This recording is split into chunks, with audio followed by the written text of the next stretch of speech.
एक बार की बात है, एक गांव में एक बुजुर्ग आदमी की मौत हो गई। उसके बेटों, सगे संबंधी और गांव वालों ने मिलकर उसके अंतिम यात्रा की तैयारी की। उसकी अर्थी तैयार की गई और उसे शमशान की ओर लेकर जाने लगे। अभी वो लोग कुछ दूर ही पहुंचे थे कि वहां पर दूसरे गांव से एक आदमी आया। उसने उस अर्थी को लेकर जा रहे 4 आदमियों में से एक का पैर पकड़ लिया और सबसे कहने लगा कि ये आदमी जो मर चुका है, उसने मुझसे 20 लाख रुपए उधार लिए थे और जब तक मुझे पैसे वापस नहीं मिल जाते, मैं अर्थी को आगे नहीं जाने दूंगा।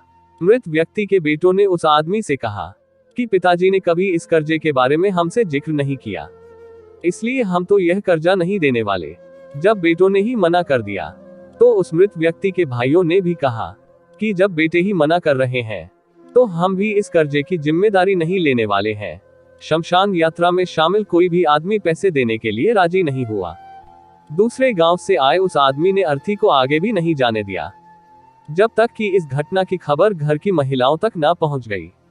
मरे हुए आदमी की एक बेटी थी। जब उस तक यह खबर पहुंची, तो उसने एक पल भी ना सोचते हुए अपने सारे जेवरात और कीमती वस्तुएं लेकर वहां पर पहुंच गई और उस आदमी को वह सारी चीजें देते हुए बोली, आप इन चीजों को बेचकर पैसे ले लीजिए। अगर कुछ कम पड़ेंगे तो वह भी मैं आपको धीरे धीरे लौटा दूंगी, लेकिन मेरे पिताजी की यात्रा को मत रोकिए। इस घटना को देखकर सारे गांव वाले दंग थे। तभी वह आदमी जो कर्जे की मांग कर रहा था, वह बोला कि दरअसल मुझे 20 लाख रुपए लेने नहीं थे, बल्कि मैंने इस आदमी से कभी लिए थे, जो मैं आज लौटाने आया था। लेकिन मुझे पता नहीं था कि इनका असली हकदार कौन है, इसलिए मैंने यह सारा नाटक रचाया। मैं जान चुका हूँ कि मरे हुए आदमी का सच्चा हितैषी ना उसके बेटे हैं, ना उसके भाई, बल्कि उसकी बेटी है। इसलिए यह सारे पैसे मैं उसके हवाले करता हूँ और अपने कर्जे से मुक्त होता हूँ।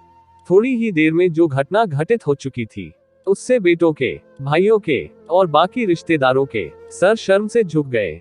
इसलिए हमेशा दुआ करना कि हर किसी को एक बेटी जरूर हो, क्योंकि बाकी सब तो माता पिता की दौलत को अपना समझते हैं, लेकिन बेटियां माँ बाप को ही अपनी दौलत समझती हैं।